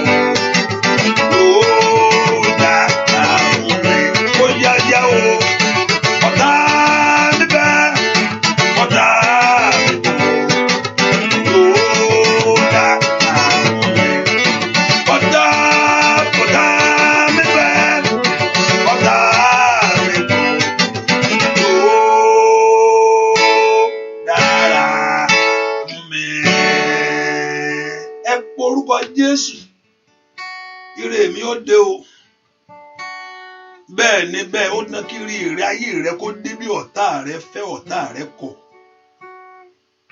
ní 2020 yìí ẹ̀yin ọgọ́rùn mo fẹ́ ṣeré màá ṣeré ń bẹ ọdún yẹn ti 12 months ó sì kù 11 months so àyè sì wà kó oríire mú àyè sì wà kó pàdé ọkùnrin nínú ọdún yìí pápá bàbá 3 months 4 months arábìnrin kan kìí gbà kan bàtà dùà ó gbàdúrà fọkọ ẹni bá ṣàlọ́ ṣàrí kọ́ṣà àpàdé rẹ̀ ìgbà tó ń sọ fún mi èrú ti gbà mí náà pé ẹni sọ pé ó fẹ́ fẹ́ ọ báyìí èmi náà tó ń gbà tájọ́ ń gbàdọ́ jẹ́ wà ń lọ ronú sí ṣé lè ò ti yá ìgbà tí ìyanu dé èmi gangan ẹ̀rú bà mí pé ṣé ò ní ká ṣe pé ọ̀rọ̀ pé eléyìí ti ń yájú o ara yẹn pé mo fẹ́ fẹ́ báyìí mo ti ń wẹ̀ mo máa fẹ́ báyìí ni mo fẹ́ báyìí ẹ porúkọ Jésù ẹ jẹ́ kó dáa fún mi ní ọdún yìí ẹ jẹ́ kí ìyanu mi ṣẹlẹ̀ ẹ jẹ́ kó ọwọ́ mi bọ oore tí mò ń fẹ́ ẹ jẹ́ kí ọ̀nà mi là ẹ fọwọ́rẹ́ gbà mí ní ọdún yìí ẹ jẹ́ ó dáa fún mi 2020 ẹ jẹ́ ó dáa fún mi ẹjọ́ ìṣeré nú ẹ̀. Ẹ ṣe lọ́dún ọdún máa lè má gbàgbé. Ọdún tí mi lè gbàgbé láyé fún rere.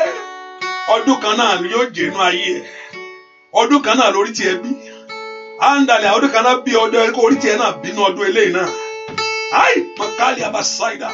Ó yá jẹ́ kí ìròyìn ayọ̀ sọ lórí ayé mi o. Màkúndẹ̀lẹ̀ boko pele kètèkètè. Ẹ múnú mi dùn lọ́dún yìí o. Ẹ pa mí lẹ́rìn ayọ̀. Ó makali àìjẹ́ rẹ́rìn ayọ̀ sẹ́. Ẹ jẹ́ kí ọwọ́ mi tẹun rere. Ẹ jẹ́ kí inú mi dùn. Ẹ jẹ́ kí ọ̀nà àbáyọ mi là. Ó yá ní ọdún yìí ni ẹ má jẹ́ ó dọ̀la. Ẹ má jẹ́ ó dọdún tó ń bọ̀ Olódùmarè. Nínú oṣù yìí ni kẹ́ ti bẹ̀rẹ̀. Ẹ bẹ̀ oore fún Andalabakatakapa. Oríire mi ti dé. Ayọ̀ mi yóò pọ̀ lápọ̀ jù. Ayọ̀ mi yóò pọ̀ lápọ̀ jù. Ọ̀gá ògo ti dá mi láre. Ayọ̀ mi yóò pọ̀ lápọ̀. Oríire rẹ ti dé. Ayọ̀ mi yóò pọ̀ lápọ̀ jù. Ayọ̀ mi yóò pọ̀ lápọ̀ jù. Ọ̀gá ògo ti dá mi láre. Ó ní dandan sẹ́. Ayọ̀ mi yóò pọ̀ lápọ̀ jù. Tó bá kó má, tó bá gbéyàwó, tí gbogbo èèyàn gbé ọ, ìyàwó ẹ̀rọ agbẹ́sẹ̀ o. Tó bá sílé, ṣẹlẹ̀ tuntun lélẹ̀ tẹ̀ ní Olúwa ló ṣe. Amẹ́nu bedroom ni. 4 or 5 màní. Báwo ni mọ́gẹ́jì yẹn? Olúwa ti bá mi san tán. Ọkọ̀ wo leléyìí torí pọ̀ gbèdìdì? Ọkọ̀ mi ni nàá. Ìgbà wo lẹ́ra eléyìí? Ilé ilẹ̀ ṣì rí. Ìmí ìdúwà gáràjì bẹ̀ yẹn. Mo kọ̀ rẹ léyìí kí n máa fi lògbà díẹ̀ ni. Níbo lẹ́ ń lọ? Mo ń lọ bí iṣẹ́ ni. Ẹ ti ríṣẹ́. Bẹ́ẹ̀ ni nà, mo ti ríṣẹ́. Èló lẹ̀ ń gbà, Ọlọ́run ṣe o. Gbogbo bùkátà mi níṣẹ́ yẹn ń lè ṣá. Àjẹṣẹ́kù ni mo ní, Ọlọ́run ti fún mi. Ta ló ní bísínẹ́sì yìí? Èmi ni Ọlọ́run ṣe léyìí fún. Bísínẹ́sì mi rèé, ìgbà ó lẹ́bẹ̀rẹ̀. Kò pẹ́ náà, àwọn èèyàn ti bá yín ṣiṣẹ́ báyìí. Bẹ́ẹ̀ ni, Olúwa ló ṣe. Ó yá o, ayọ̀ mi yóò pọ̀ lápọ̀ jù. Ayọ̀ mi yóò pọ̀ lápọ̀ jù. Ọ̀gá ògo ti dá mi láre, ó dá mi láre sẹ́. Ayọ̀ mi yóò pọ̀ lápọ̀. Oríire mi ti dé. Ayọ̀ mi yóò pọ̀ lápọ̀ jù. Ayọ̀ mi yóò pọ̀ lápọ̀ jù. Ọ̀gá ògo ti dá mi láre. Ó yá. Ayọ̀ mi yóò pọ̀ lápọ̀. Oríire rẹ ti dé. Ayọ̀ mi yóò pọ̀ lápọ̀ jù. Tó bá ń ṣílé yẹn. Ayọ̀ mi yóò pọ̀ lápọ̀ jù. Ó yá o. Ọ̀gá ògo ti dá mi láre. Bàbá mi máa. Ayọ̀ mi yóò pọ̀ lápọ̀. Oríire rẹ ti dé. Ayọ̀ mi yóò pọ̀ lápọ̀ jù. Ayọ̀ mi yóò pọ̀ lápọ̀ jù. Ọ̀gá ògo ti dá mi láre. Bàbá, ayọ̀ mi yóò pọ̀ lápọ̀ jù. Ẹ porúkọ Jésù, ẹ jẹ́ rẹ́ nínú ọdún yìí. Father, make me to laugh this year. Ẹ jẹ́ kí ayọ̀ ńlá kó kúnnú ọkàn mi, jẹ́ kí inú mi dùn. Ẹ jẹ́ kí oríire tèmi náà ṣẹlẹ̀. Kí ayé mọ̀ pé mo ní ọ. Káyé má mọ̀ láládùá ní kankan má rí èso àdúrà ò dáa. Àǹtí yẹn ó ń gba pẹlẹbẹ àdúrà. Eléyìí ibẹ̀ ni. Ó ń gba yàtì. Ṣùgbọ́n èso àdúrà ò sí ń bẹ̀. Ẹ jẹ́ ṣàánú mi. Jẹ́ kí àdúrà kó gbè mí, kí ọwọ́ àánú kó pàdé ayé mi. Káyé má mọ̀ sí Kìrìsìtẹ́nì nìkan. kárí èso ìyanu Ọlọ́run ilẹ̀ àpáorí ṣáìdà ilẹ̀ àkálí pẹ́orí sídà ẹ pọ orúkọ Jésù kí ìyanu ńlá kó ṣẹlẹ̀ nú ayé yín lónìí mọ́ọ́lì àkándòrò bòkòpẹ́lì àgàbá lè brendo síkàbà ó yẹ dáwọ́ lé orílẹ̀ mẹ́rẹ̀mí lórí ní orúkọ Jésù ọwọ́ ọ̀tún Ọlọ́run kó ka ayé rẹ̀ ọwọ́ ọ̀tún Ọlọ́run kó kàn ọ́ ọwọ́ ògo Ọlọ́run kó kàn ọ́ ọwọ́ ẹwà Ọlọ́run kó kàn ọ́ ọwọ́ ìbùkún Ọlọ́run kó kàn ọ́ ọwọ́ agbára Ọlọ́run kó kàn ọ́ ọwọ́ ìdáǹdè Ọlọ́run kó kàn ọ́ ó yẹ iṣẹ́ ayé àwọn èèyàn yìí lórí ẹ dá wọn lóhùn ilẹ̀kùn ìyanu ẹ kó ṣí alágbára ńlá mẹkúndàdà kìtàkàdà mẹkúndèlì kàndòrò síkèlè màkúndà kàpírù sọtò kẹrí agbára Ọlọ́run ayé yìí kó rí agbára Ọlọ́run ayé yìí kó rí agbára Ọlọ́run ọwọ́ yìí kó rí agbára Ọlọ́run iṣẹ́ yìí kó rí agbára Ọlọ́run ìkàlíbò kàtàlíà líkẹ́ndòndòrò sọ́ndòrìà mo gbàdúrà ìbùkún Ọlọ́run kó jẹ́ tiyín lónìí ẹwọ Ọlọ́run kó wọnú ayé yín lọ ọwọ́ rẹ kó tẹ̀ ní orúkọ Jésù kó rí àlàáfíà lò gbà a good health kó rí àlàáfíà lò gbà ní orúkọ Jésù ayé rẹ kó rí àlàáfíà lò gbà iṣẹ́ rẹ kó rí àlàáfíà lò gbà ní orúkọ rí àlàáfíà lò gbà kó rí ìyanu Ọlọ́run let Jehovah God surprise you òjò ìbùkún kó rọ̀ òjò ìbùkún kó rọ̀ òjò ògo kó rọ̀ òjò ìyanu kó rọ̀ gbúàdúà lórúkọ Jésù Kristi Olúwa wẹ́ni fẹ́ kó mọ̀ pé prayer àwẹ̀ tá ń gbà pa kí ni prayer point ìdí tí mi fi ń gírí prayer point rèé hallelujah and I follow step by step so if you want me to give you prayer point no there's no prayer point except gradually why ohun tó ń gbà ládùúà ló ń gbà ládùúà so tí n bá fọ in prayer point ohun tó ṣe tí wọ́n ṣe ń gbà ládùúà ló ń gbà ládùúà ẹni tó ń fẹ́ ọkọ tó bá ń fi báàgì lọ àwọn kí ló ń kí pásítọ̀ kí lẹ̀ ń sọ ọkọ ni mò ń wá ẹgbẹ́ báàgì sí gbé báàgì lẹ̀ ọ ẹni tí ń wáṣẹ́ pé òun fi nǹkan mi lọ àwọn pé come on please mo sọ pé kẹ́ kàn tẹ́ ń fẹ́ iwájú Ọlọ́run that's why I say put whatever you need Ọlọ́run lè wá lè sọ ní àdúrà pé ẹ gbàdúrà báyìí o ẹ sọ nǹkan báyìí like now I want to go and look Psalm 4 that's ohun tí mo ṣe gbọ́ nìyẹn ẹni tó ń bèrè pé how many days mi ti conclude lórí how many days ó lè dọ̀la kó ní pé praise the Lord ẹ máa jẹun mọ̀ pé lómi ò ní gbàgbọ́ Olúwa ní ká máa jẹun lọ́la mi rò bẹ́ẹ̀ o ó ní ìdíkẹ́ tó gbà sí o ó bá ti ní kó lọ jẹun tó bá ní kó lọ mú àmàlà rẹ kó mọ pápá àpà kó fi gbẹ̀gìrì lò praise the Lord pọ̀pọ̀ kò ní wọn gbá kò tí pa Ọlọ́run tí ní kì tètè jáwẹ̀ kí ló dé tó fẹ́ já iṣu rí náà kò ń ṣe iṣu olùdọ́lá kọ́lọ́ ní pé wo ọmọ ìyá wọ́n máa ṣe nǹkan mímu ti gbàdúrà ẹ̀ máa ń ronú rẹ̀ pé kí àní kí n gbà mọ́ mi rò bẹ́ẹ̀ ọ̀pọ̀lọpọ̀ gbà hallelujah so I don't give prayer point like so but no àdúrà will follow we lead as Holy Spirit is going to lead us so but right with everything ohun tó ń jẹ́ lógún mo fẹ́ kó kọ́lẹ̀ pé inú àdúrà ilé ohun tí mo fẹ́ kó bá mi ṣe rèé write those things down kọ́lẹ̀ that's a major focus of yours now tọ́lọ́ba some coming for us we are going through the process now we flow like now is Psalm 4 I'm looking at Psalm 4 now Psalm 4 hallelujah Psalm 4 so Psalm 4 praise the Lord so as you open our heart to the Lord and connect with God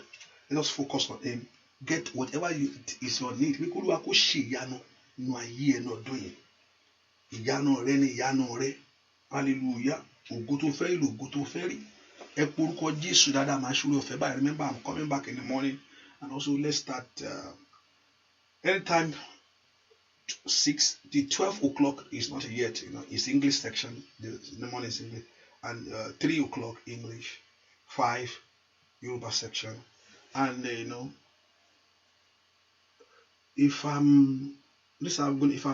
ti bá wá lágo mẹ́sàn-án alẹ́ mi ní wá lágo méjìlá dà mí ti bá wá lágo méjìlá so we just gonna alternate it so you please flow along with me tó ti bá wá lágo mẹ́sàn-án tí bẹ́ẹ̀ kí mo ṣe tago mẹ́sàn-án alẹ́ which is mo lè má wá lágo méjìlá or tí mo kí n dún dago méjìlá kí n kàn gbàdúrà fún wa láàárọ̀ so let's see how but I know when God give me grace just to carry us along in this process, to be able to seek the face of God, to because àdúrà ní gbà tí ẹ bá ti ń gbà yà tó onídàádúrà so bó ṣe máa rí nìyẹn ẹ ká orúkọ Jésù dáadáa Ọlọ́run jọ̀ọ́ nínú ọdún yìí ẹ gbé ayé mi sókè, lift my life up, ẹ fi àánú wo ọ̀rọ̀ mi, have mercy concerning my case. Ẹ jẹ́ kí n débi tí mo ti ń wá látijọ́ yìí, Lord, let me locate the place that I've been looking for. Ẹ jẹ́ kí n rí àánú, let me see the mercy of you. Ẹ jẹ́ kí n rí ohun ògo, let me see your glory. Ẹ ṣe mí lóore ńlá, ẹ fi àánú wo ọ̀rọ̀ ayé mi, ẹ jẹ́ kí ọ̀rọ̀ ayé mi lójú. Psalm 4 say, hear me when I call, gbóhùn mi, O God of my righteousness, that has enlarged me when I was in distress. Have mercy upon me and hear my prayer. Olúwa gbóhùn mi kó dáhùn. Ask the Lord to hear you. Olúwa gbóhùn mi kó dáhùn. Olúwa gbóhùn mi kó ṣàánú fún mi. Olúwa gbóhùn mi, Olúwa ṣàánú fún mi. Gbàdúrà lórúkọ Jésù. Ẹnìkan ẹ̀yìn rẹ̀ ò ní fọ́. Mo rí pé ẹnìkan fẹ́ tẹ ẹ̀yìn mọ́lẹ̀. Ẹ̀yìn ẹ̀ kò ní fọ́. Mo rí pé ẹnìkan fẹ́ tẹ ẹ̀yìn mọ́lẹ̀. Kò ní fọ́. Ẹ̀yìn rẹ̀ kò ní fọ́. Ẹ̀yìn ẹ̀ kò ní fọ́ ṣàmì dáadáa. Ẹ̀yìn ẹ̀ ò ní fọ́ o. Mo rí pé ẹnìkan fẹ́ tẹ ó mú ẹ̀yìn ó fẹ́ tẹ ẹ̀yìn ẹ̀ mọ́lẹ̀. Ó fẹ́ tẹ ẹ̀yìn mọ́lẹ̀. Remember ẹ̀yìn ló ń di adìyẹ o. Ohun gbogbo náà ayé ò ní bàjẹ́ ṣàmì dáadáa.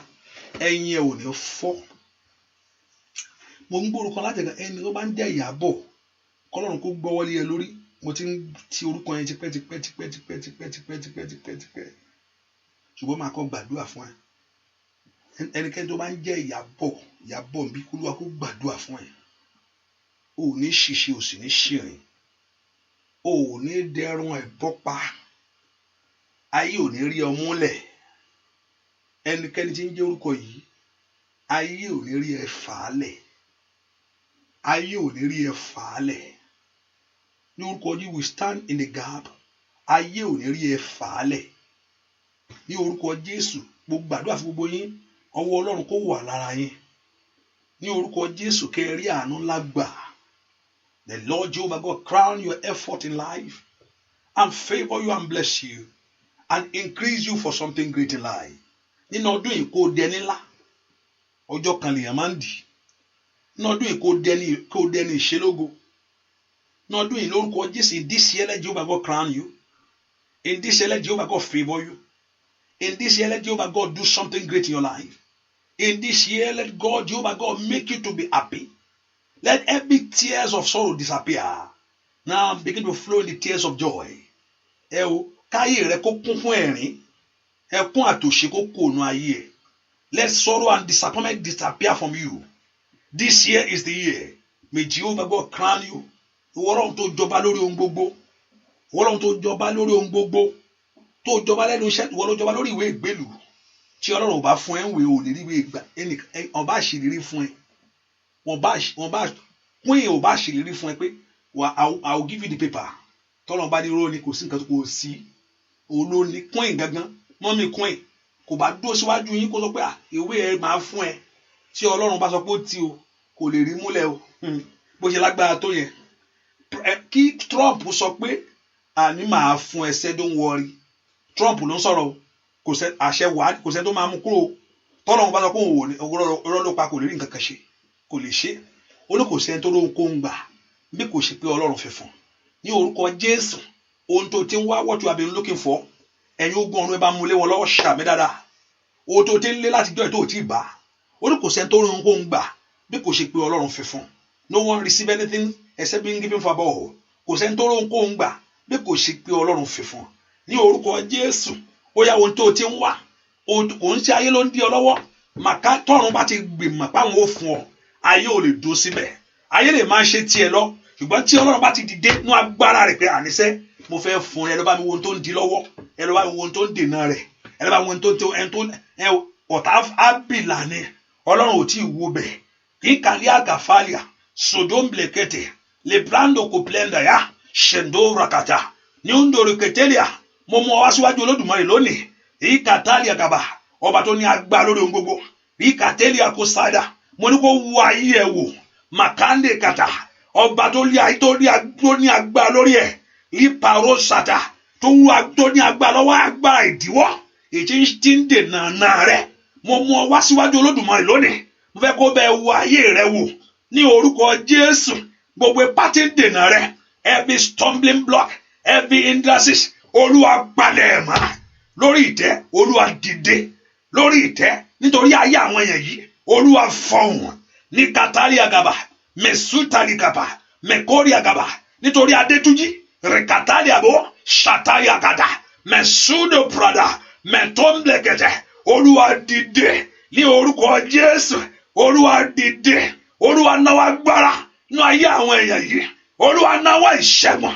líkàdé àbọ̀sà líntẹ̀líàkàtà mẹ́tòkàtà ní àwọn tó ń wọ́mọ àwọn tó ń wọ́kọ̀ ní àwọn tó ń wáyà ní àwọn tó ń wáwé ìgbélu whatever thing you been looking for mẹ́sídà ní ọdún yìí mo mú yín wá síwájú Olódùmarè lọ́wọ́lọ́wọ́ màkàlì àbàsídà gbogbo tẹ̀ ń fẹ́ ní orúkọ Jésù kó Olúwa kó yànda ẹ̀ ìwọ agbára ìdíwọ́ ìwọ ipá ìdènà ìwọ òǹkóhùn ìwọ èdègèdè ìwọ àbágàbà ní orúkọ Jésù ó yá ẹ pálẹ̀mọ́ ilẹ̀kùn rẹ kó ṣí fún yín lónìí kẹ́ ẹ rí àánú gbà o kẹ́ ẹ rí ìrànlọ́wọ́ ẹ ní gbàgbànú àdúà kó gbì ọ́ àdúà kó jẹ́ fún ọ níbi àdúà eléyìí kó orí tiẹ̀ ṣe nínú eléyìí kó orí tiẹ̀ mú may Jehovah God do your own for you and complete your own for you bẹ́ẹ̀ ni ó ṣe rí bó ṣe ń jáde kó jáde sọ́wọ́ rí òun jáde sọ́wọ́ ikú òun jáde sọ́wọ́ àrùn gbogbo táyé bá dúró sí kó Olúwa kó pa ọlẹ̀ wọn mọ́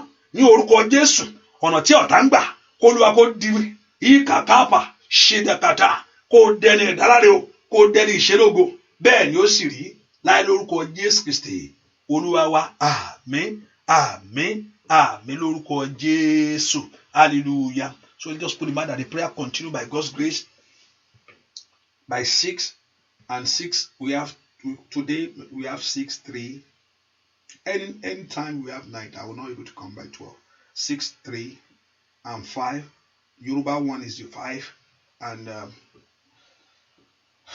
between if I'm 9 let's see how let's stop at 5 first and see 9 is going to be between 9 or 12 let's but I know that let's from there we go hallelujah hallelujah and I know Jehovah God is going to do something great like go and write whatever you need. Look at Psalm 4 today. If that would be that what the Lord is saying to us to hear our prayer, let's write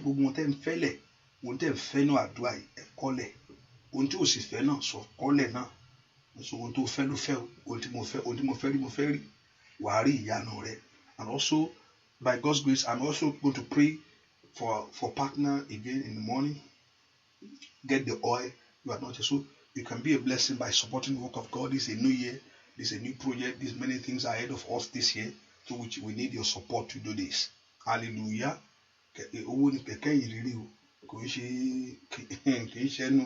Hallelujah.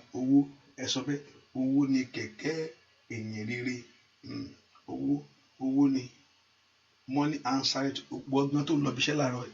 Oh, chef of thank you. Hallelujah. Praise the Lord. Oh, chef of thank you.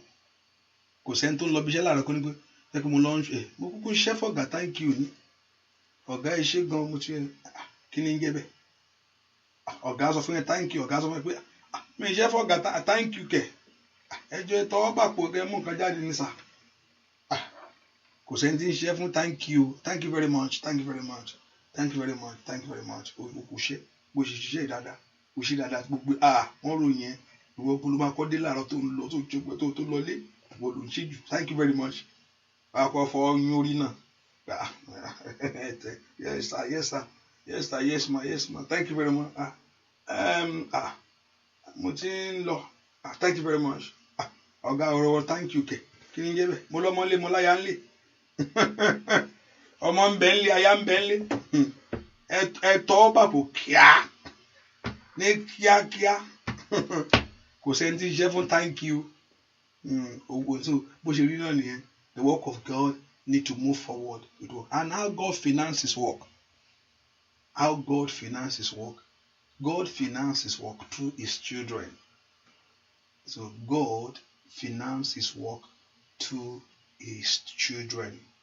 Ọlọ́run ó máa ń finance work ẹ̀ through àwọn ọmọ ẹ̀. Now look at the scripture very well. But all of us share anything. Ó sọ pé kó lọ mú wá, ẹ mú gold yín wá, ẹ mú kíní yín wá. Yeah. So he finances work so the children can be blessed. God finances work through you. So the work of God has to be financed by you. Ó láti ṣẹlẹ̀. Pastor, kí ló dé ẹ lè ṣe kẹ́ má gbowó ni? Bẹ́ẹ̀ ni kò ṣeé ṣe mà. Kò ṣeé ṣe. Kò ṣeé ṣe o. Kò ṣeé ṣe o. Kò ṣeé ṣe. Bẹ́ẹ̀ ni kò ṣeé ṣe. But not burden on you with a cheerful giving to God. Bó ṣe rí nìyẹn. Iṣẹ́ Ọlọ́run ìwọ ló máa ṣe kó lè ṣiṣẹ́ tiẹ̀. Iṣẹ́ Ọlọ́run ìwọ ló mọ nǹkan jáde lápò ara rẹ̀ tó wàá fún. Tó bá dẹ̀ ti ń ṣe a máa mú ìbùkún wá fún ọ. Ògo Ọlọ́run. So if you want to do that, you can do Zelle, you can do First Bank, you can do Santander, you can do Cash App. So that's the way you can do. And you can do mailbox. You can mail it box. Am I right? Box, right? It's 133. Am I right? I think 133. Yeah, box 133. You can use box 133, Savage, Maryland, 20763. Zip code. You can use that. It's box 133. So you can to support the work of God. Isholuwa need the support. Praise the Lord. Commit your hands to the things monthly in your own way. What is Boshe? Number one, on call your sorrow. Tony, basically, how do you do that? When you are giving to the things of God, you are blessing others. Emma fi ra gold nìkan o. Emma fi bẹ́ẹ̀ ni torí gold àwọn kan yóò gbé lẹ̀ ni. Ẹjọ́ tulu ẹ̀ bá dàálẹ̀ gbogbo ẹ̀ náà kò tà. Hallelujah. Mo bí lọ́wọ́ ẹnìkan jẹ́ kí sáà mo bí tó kó sí o. Praise the Lord. Hallelujah. Bẹ́ẹ̀ ni ẹnìkan yóò gbé gbogbo ẹ̀ aṣọ yẹn gbogbo ẹnìkan á wọ̀ àwọn kan tẹ̀ fẹ́ wọ̀ ọ́ gan. Ọlọ́run ò fún wọn wọ́n ti ń fojú ṣọ rẹ ní aṣọ àǹtí mi yẹn tí bá lè wọ̀ bàtà yẹn bá lè gbé wọ́n ti ń fojú gánni rẹ̀ gangan. Wọ́n ti fẹ́ fojú gbé. Wọ́n ti kó lójú rẹ̀ gan wọ́n ti ń ṣọ already. So tó ìṣúra ẹ sí ọ̀run lọ́pọ̀lọpọ̀ ibi tí kòkòrò àti tó lè bàjẹ́ tó invest in your future. Heaven is your future. Invest more into your future. Invest more into your future. Invest more because that's where you are going. Kí ẹ̀ má bàa débẹ̀ kí gbogbo kan bá bàa ẹ̀ ń ti pé ṣé bí ilẹ̀ fún mi ni ohun tó ṣe nìyẹn. Ọlọ́run á ràn án lọ́wọ́ ojú òní tì ọ́ lórúkọ Jésù kẹrà àánú gbà ọ́ kẹsì rí ìyanu Ọlọ́run. The Lord Jehovah God will surprise you. The Lord Jehovah God will bless you and he will increase you and he will favor you. So shall it be in Jesus' name. We pray. Amen. So see you in the morning by 6. And also you can subscribe to our channel on YouTube, on Facebook. Click the notification and also you can receive. Study the hour. Many people ask, look at the hours. Just give me 15 minutes to set up sometimes. Sometimes I'm here trying to set up. It's internet thing. And once one is not working, my mind will be there. So I'm trying to make everything work. Sometimes I just say, just give me, if I say 6, just give 15 minutes to 15 minutes or so. Just watch 15 minutes before then. So you know that I will be there, except if I'm coming from somewhere before I get. So just look at it. I'm going to, anytime I say I'm coming, I will try my best to be here. The Lord Jehovah God will bless you. Ìyanu kò ṣẹlẹ̀ o, ẹ̀rí àánú, Ọlọ́run kò yọ mí ẹ símọ́ o, agbára Ọlọ́run kò wọnú mi lọ, bẹ́ẹ̀ ni ó sì rí Jésù Olúwa wa, àmín, àmín, àmín lórúkọ Jésù. Stay blessed, God bless you. See you by 6 a.m. Bye bye.